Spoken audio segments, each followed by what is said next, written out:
დაიწყო აბას თუმა. ნაგონებულა დასულა.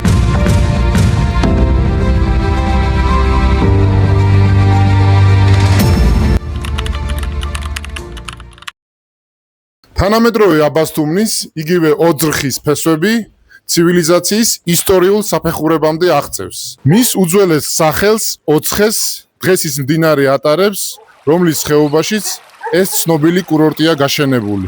ტრადიციული ქართული მითოლოგიის თანახმად აბას თუმნის დაარსება ცნობილ მამამთავარს ცხეთოსის ძე ოძრხოს უკავშირდება. რაც შეეხება სახელწოდება აბას თუმანს, ის შედარებით ახალია და მისი დამკვიდრება მე-19 საუკუნიდან იწყება. ყველაზე გავრცელებული ვერსიით ეს სახელი ამ მხარეში მცხოვრებ აბაზას ძეთა საგვარეულოს უკავშირდება. მიიჩნევა, რომ სახელწოდება აბას თუმანი ისტორიული აბას-უბნის სახეშეცვლილი ფორმაა, თუმცა მოსახლეობაში სხვადასხვა ვერსიებიცაა გავრცელებული. სასადილოში შევიდა და რაღაც შეუკვეთა და სუფრის გადახდის დროს მან ამოიღო აბაზი ჯიბიდან, რომ უნდა გადაეხადა აბაზი, მოსთხოვეს თუმანი. და არ ვიცი რამდენად სინამდვილეა, მაგრამ აბაზში რომ მოსთხოვეს თუმანი, დაიწყო აბას თუმანი.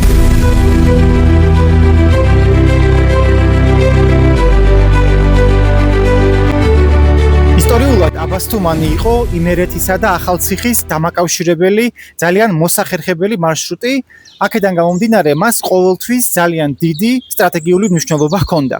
1828-1829 წლებში რუსეთის იმპერიამ ოსმალეთს ეს ტერიტორია გამოსტაცა და აბას თუმნის ხეობა კვლავ საქართველოს შემადგენლობას დაუბრუნდა, რომელიც მაშინ რუსეთის იმპერიის ნაწილი იყო.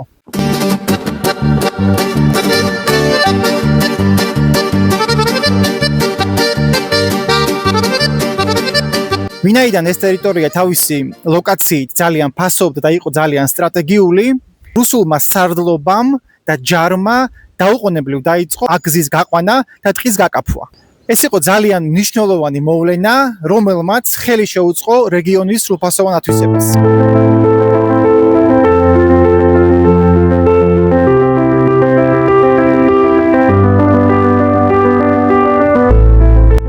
აბას თუმნის სამკურნალო კურორტად ქცევა დაკავშირებულია სამხედრო მედიცინასთან და კავკასიის ჯარის მთავარ ექიმთან ადოლფ რემერტთან. რემერტმა შენიშნა, რომ აქ მყოფი და მომსახურე ჯარისკაცები, როდესაც სხვადასხვა მიზეზების გამო ავადდებოდნენ, შედარებით მარტივად იკურნებოდნენ. რა თქმა უნდა, ექიმის თვალს არ გამოეპარა ასეთი ძლიერი განკურნების ეფექტი, რომლითაც ხასიათდებოდა ეს ტერიტორია.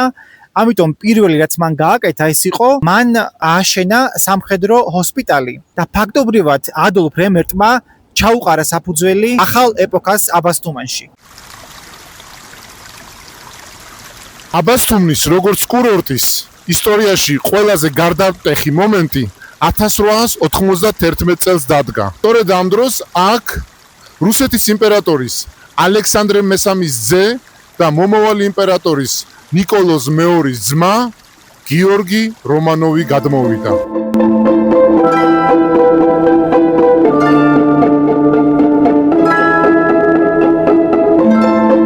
ჩერჩი აბას თუმანი.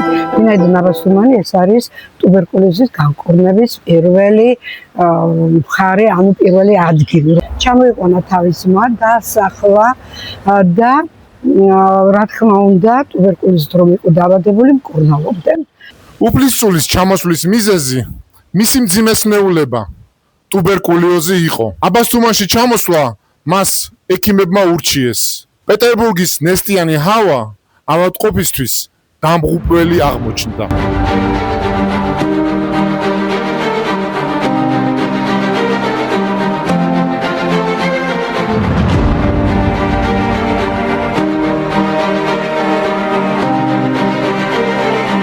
აქაური კრისტალურად სუფთა ჰაერი, ზომიერი სიმშრალე, წიწვოვანი ხეების მტვერი, ფილტვებით დაავადებულისთვის იდეალური პირობები აღმოჩნდა.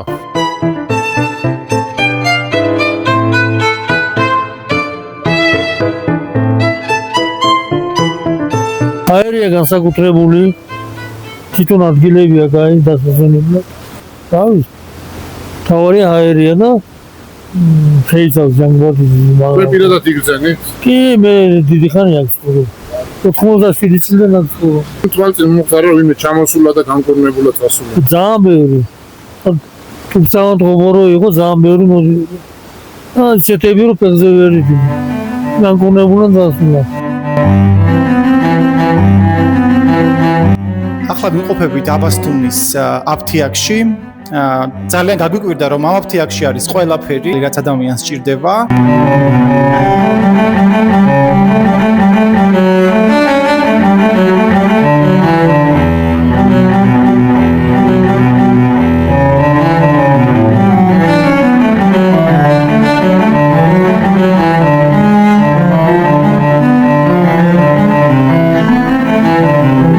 იმ პერიოდის მეფის კარის ელიტაში კურორტი სულ უფრო მეტ პოპულარობას იხვეჭდა, რასაც თავად ექიმი ადოლფ რემერტი უწყობდა ხელს. გიორგი რომანოვმა სწორედ მისგან შეიძინა მიწის ნაკვეთი, რომელიც სამხედრო ექიმს მანამდე ჰქონდა ნაყიდი. ამდვილი ოქროს ხანა აბასთუმნისთვის დაიწყო მაშინ, როდესაც გიორგი უფლისწული აქ დასახლდა. პატარა დასახლება ნელ-ნელა დიდ მასშტაბებს იძენდა. რუსულ ელიტაში აბასთუმანი ძალიან დიდი პოპულარობით სარგებლობდა. მეფის კართან დაახლოებული ოჯახები აქ ჩამოდიოდნენ, რამაც მასობრივი სამშენებლო ბუმი გამოიწვია.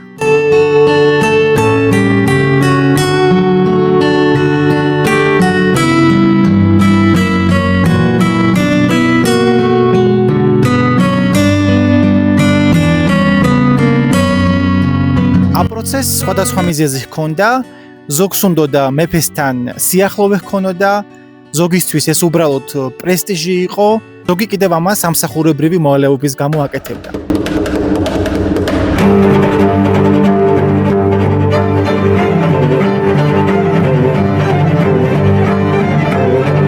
ასე იქცა აბასთუმანი პოპულარულ და პრესტიჟულ საკურორტო დაბად.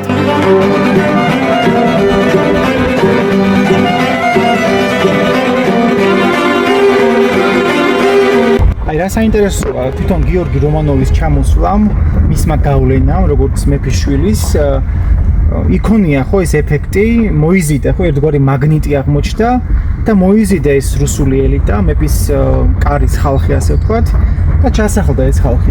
ტრიგერი აღმოჩნდა აბასთუმანში ბევრი საინტერესო წამოწყების სამკურნალო კუთხით, სამეცნიერო კუთხით. აქედან რა ჩანს რომ ხანდახან არის ერთი ადამიანი ქმნის რაღაც ისტორიას.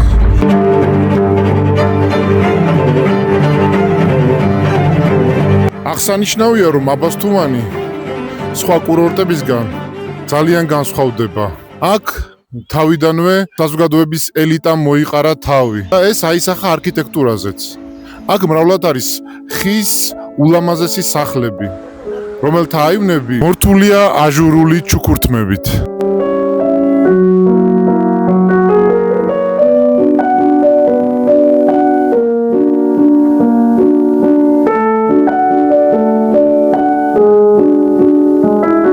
ასევე საინტერესოა ექიმ რემერტის რჩევაც. მან უფლისწულ გიორგის ურჩია, რომ სახლისთვის მეორე სართულიც დაეშენებინა, რათა ავადმყოფს არ დაეძინა იმ სივრცეში, სადაც დღეს გაატარებდა. აღსანიშნავია ისიც, რომ გიორგი რომანოვის ხის სახლი ისე აშენდა, რომ არც ერთი ლურსმანი არ გამოუყენებიათ. აბასთუმნის მეცნიერული ეპოქა ჯერ კიდევ მე-19 საუკუნის მიწურულს დაიწყო. როგორც უკვე აღვნიშნეთ, ტუბერკულოზით დაავადებული მეფისწული გიორგი რომანოვი აქ საცხოვრებლად და სამკურნალოდ გადმოვიდა. მას კი თან რუსული ელიტის მრავალი წარმომადგენელი ჩამოჰყვა. მათ შორის იყო პეტერბურგის უნივერსიტეტის ასტრონომიის პროფესორი სერგეი გლაზენაპი. მეცნიერს თან ჰქონდა 22 სანტიმეტრიანი ტელესკოპი, რომლის მეშვეობითაც მან ვარსკვლავების დაკვირვება დაიწყო.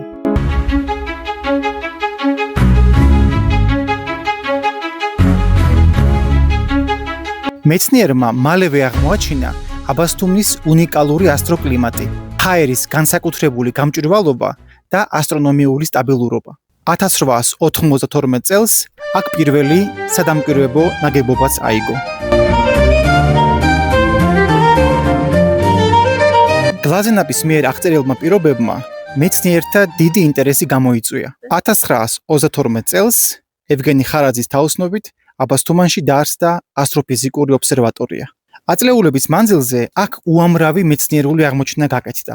მათ შორის კომეტების, ზეახალი ვარსკვლავების და პლანეტარული ნისლეულის სახით. სწორედ ამ წარმატებებმა აბასთუმანი მსოფლიო მეცნიერულ რუკაზე ერთ-ერთ მნიშვნელოვან წერტილად აქცია. 1926 წელს საბჭოთა პერიოდში აბასთუმანს ოფიციალურად მიენიჭა დაბის სტატუსი. როგორც სამკურნალო კურორტი, ის იყო მიმართული ფილტვების და სახსრების სამკურნალოდ. სამკურნალო თვისებით განსაკუთრებით გამორჩეული იყო და არის მაისის თვე, როცა ხდება ფიჭვის დამტვერიანება.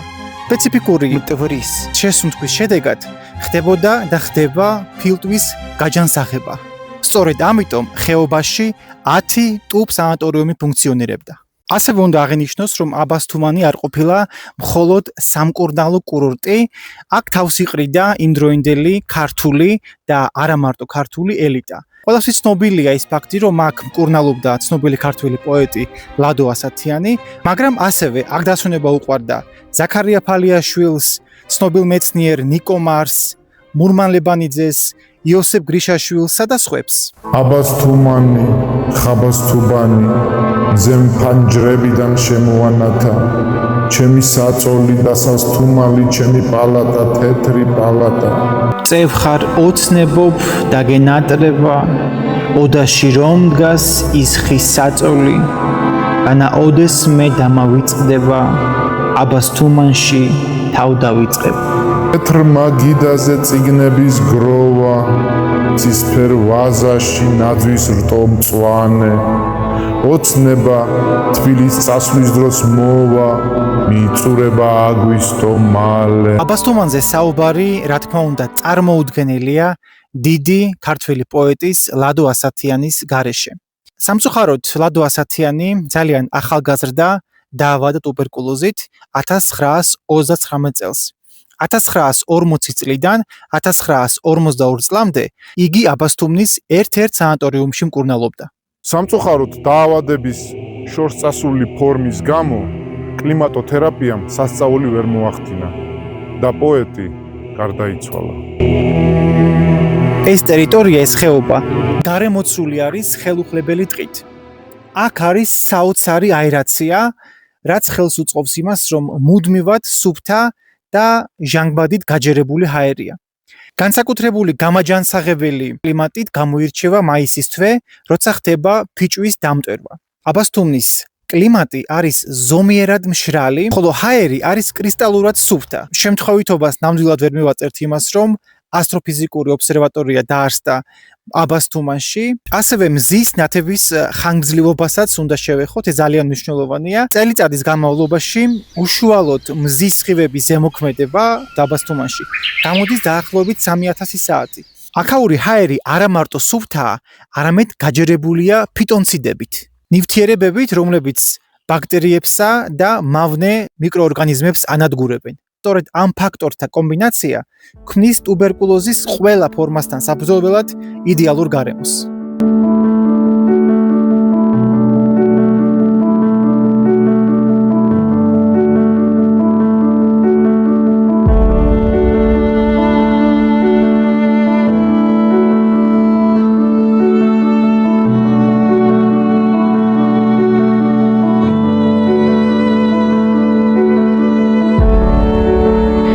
აბასთუმანი მასშტაბური ტრანსფორმაციის ეტაპზეა. ვიმედოვნებთ, რომ სულ მალე კურორტი განახლებული სახით საერთაშორისო სტანდარტების შესაბამისად უმასპინძლებს მოგზაურებს მთელი მსოფლიოდან. არაერთი ისტორიული შენობა უკვე რესტავრირებულია, რაც იმედს გვაძლევს, რომ აბასთუმანი სრულად აღიდგენს თავის ავთენტურ იერსახეს და იქცევა მსოფლიო მნიშვნელობის კულტურულ, სამეცნიერო და სამკურნალო ცენტრად.